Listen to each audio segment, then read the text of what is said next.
बिस्मिल्लाहिर्रहमानिर्रहीम। अस्सलाम वालेकुम। कैसे हैं आप सब? उम्मीद करती हूँ अल्लाह की रहमत से सब ठीक होंगे। आप देख रहे हैं देसी कुकिंग। आज मैं बनाने लगी हाँ लसूड़ियाँ का अचार। ਉਹਦੇ ਵਾਸਤੇ मैं 2 किलो लसूड़े ले 3 किलो लैसे लसूड़े 2 किलो बना बनू के सारे 2 किलो आए हूँ। 2 किलो तो थोड़ा ज़्यादा होंगे या 2 किलो पूरे हों, क्योंकि मैं 3 किलो लैसे उन्होंने साफ किया। इन्हों दी टाहनियां तोड़ियां, तोड़ के इन्हों की आ चीज़ नहीं टुटनी चाहिए, ये नाल ही रहनी चाहिए उबालन तो पहले। वैसे मैं लसूड़ियां का अचार अगे भी बनाया, दो थावां ते बना के रखा वा, वीडियो बनाई मेरिया। लेकिन एक मेरे बेटे ने कहा कि अम्मा जी मैंने दोबारा लसूड़ियां का अचार बनाने का तरीका दसो कि किवें तुसीं बनाउंदे हो। फिर मैं इसलिए वो वास्ते बनाने लगी हाँ। मैं इन्हों हुण धोता, अच्छी तरह धो के खुशक किया वा। हुण मैं इन्हों एक पासे मैं पानी उबलना रखा वा।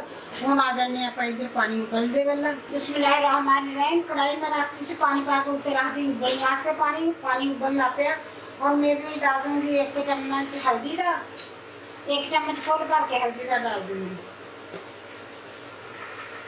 इन्हें मिक्स कर लूँगी।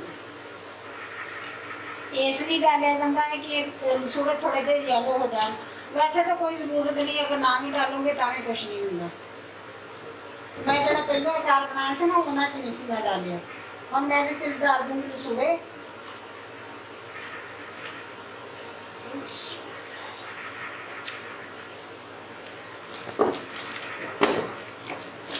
देर इंतजार करते हैं पानी में उबाला आने तक, क्योंकि लसूड़े का अचार का पानी उबलदे पानी के डालो तो बहुत अच्छे होंगे। अगर तुम ठंडे पानी च डालोगे तो फिर ये छिलके जड़े ना नरम हो जाते तो वो काले काले हो जाते, सही तरह बनते नहीं। पानी उबलते मैं डालते हूँ, थोड़ी देर बाद इन्हों उबाला आ जाऊगा। जिमें उबाला हुआ 1 या 2 उबाले आते थोड़ा जो नरम होंगे तो बस फिर मैं इन्होंने अगे तुम दिखाऊँगी कि फिर की करना इन्होंने।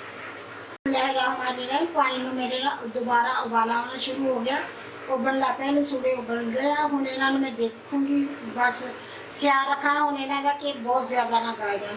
हल्दी पा के बेटा बस इन्ने होंगे, ज़्यादा पीले हो जाते। हल्दी पाना कहते कि हल्दी पा के दिखाओ कि हल्दी पा के कितना बनते हैं। मैं हल्दी पा के नहीं उबालती होंगी, मैं उदा ही उबालती होंगी। उबाल के विच हल्दी पानी होंगी है, वो पीले होंगे। हल्दी पाना वो अच्छे होंगे, खराब नहीं होंगे, काले भी नहीं होंगे जरा भी। ਹੁਣ मैं इन्हें चेक की रखूँगी थोड़ी थोड़ी देर बाद कि किन्ने के ये नरम होंगे। इन्होंने करना है कि नरम थोड़े थोड़े बस नरम होने, हजे नहीं हुए। थोड़ा जहा होर इन्होंने 2 उबाले दवाऊँगी, फिर ये नरम होंगे तो इन्होंने कर लूँगी। बिस्मिल्लाहिर्रहमानिर्रहीम। 2-3 उबाले आ गए, हम इन्हों थोड़े जे नरम हो गए। तुम तो कोने किन्ने के नरम हुए, बस इन्ने के नरम होने चाहिए, इस तो ज़्यादा नहीं। हम मैं इन्होंने कर लूँगी। बिस्मिल्लाहिर्रहमानिर्रहीम। मैं सारे लसूड़े कट ले, लगी सी कहन के सारे प्याज कट ले, सारे लसूड़े कट ले, कट के टोकरी च पा दिते। हुण इन्हां दा पानी है अच्छी तरह नचड़ जूगा ना, तो कोई कपड़ा विछा के मंजी ते चारपाई ते या किसी टेबल ते, अगर तुहाडे कोल चारपाई हैगी उहदे ते या तुहाडे कोल टेबल हैगा उहदे ते विछा के कपड़ा ते इन्हां नूं पतले पतले पक्खे दे थल्ले फोल देने आ।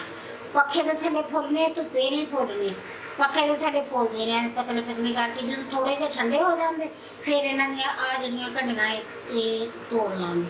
बिस्मिल्लाहिर्रहमानिर्रहीम। मैं अचार जिहड़ा सी लसूड़ियां दा मैं फोल दिता उन्होंने सुकन वास्ते, पक्खे दे थल्ले थोड़ी देर लिए खिलार दिता।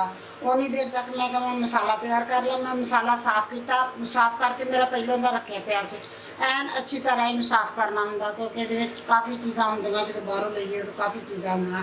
कलवंजी लई है मैं 2 चम्मच, 3 चम्मच मैं लाए मेथी दाना, 4-5 चम्मच लाया मैं सौंफ दे।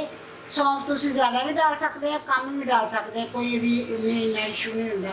2 चम्मच फुल भर के लाया जीरे दे, 4 चम्मच मैं लाया धनिए दे, सुके धनिए दे। इन्होंने मैं सारे मसाले मिक्स कर लूँगी एक जगह से।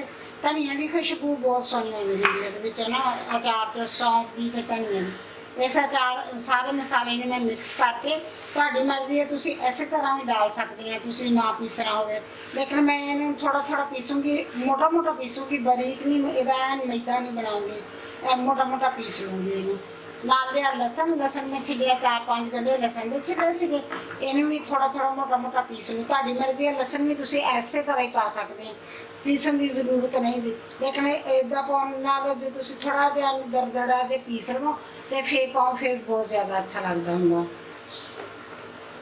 बिस्मिल्लाहिर्रहमानिर्रहीम। मैं मसाले पीस रहे, मैं परात ले लिया, ये डाल दूंगी मसाले, विच डाल दूँ लहसुन,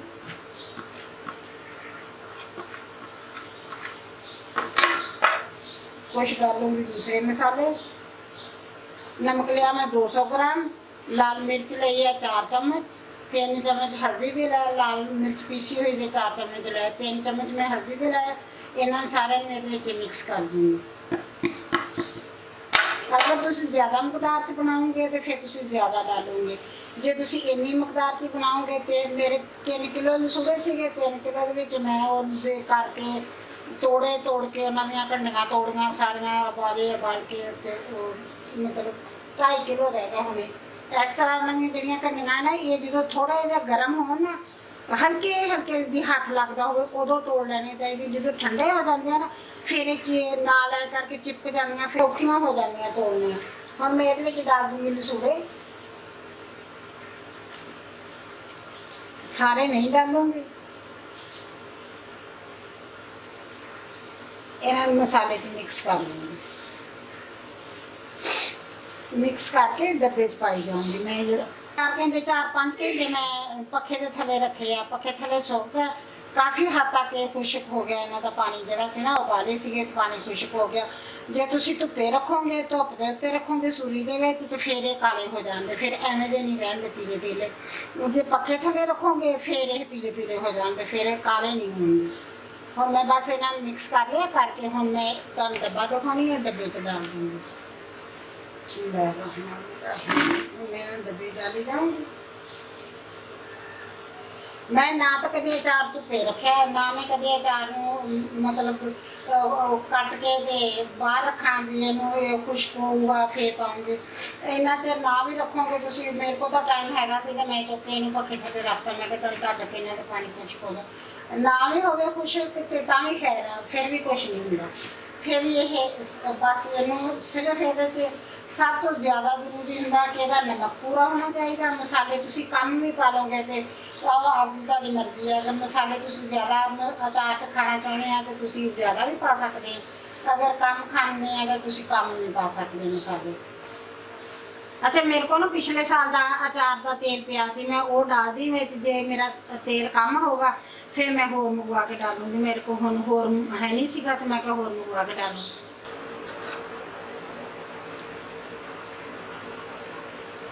बिस्मिल्लाहिर्रहमानिर्रहीम। बस तेल मेरा पूरा हो गया। तेल थोड़ा सी कुछ मेरा अचार वाला तेल सीगा पिया, मैं वो डाल दिता। फिर उत्ते मसाला जरा से ना मैं वो बाद डालना सीगा, फिर मैं जो अचार वाला तेल सी वो डालिया, फिर कुछ दूसरा तेल डालिया, वो खत्म हो गया थोड़ा सीगा, फिर मैं कुछ दूसरा डालिया। किसी ने मेरे बेटे ने कहा सीगा कि अम्मा जी जी हल्दी पा के उबालते हैं ना अचार लसूड़े, उदा का अचार सानू दिखाओ। हुण मैं उदा का तां बनाया। उस तो पहले जो मैं इस तो पहले उदा उबाल के बनाया से, वो भी माशाल्लाह बहुत लोगों ने देखा तो बहुत पसंद किया गया। उस तो पहले मैं एक अचार पाया सीगा तल के, अचार लसूड़ियां तेल दे विच तल के पाया सी, जिन्होंने लोग अक्सर लोग कहते तड़क के पाए, ਉਹਨੂੰ तड़क के पाए भी कहते तो तल के पाए भी कहते, वो भी मैं पाया। वह लिंक भी मैं नीचे दे दूँगी, वो भी तुम देख लिया जे। माशाल्लाह बहुत अच्छा अचार, मेरा साल भर अचार बिल्कुल खराब नहीं, साल तो चढ़ के भी 2 साल भी प्यार रहे तो नहीं खराब होंगे। माशाल्लाह बहुत अच्छा बनता है, बहुत मज़े का बनता है। अगर तुम्हें मेरी वीडियो पसंद आए लाइक करना, शेयर करना, सबसक्राइब करना। अल्लाह हाफिज़। आप दुआवां बहुत सारे याद रखना। अल्लाह हाफिज़।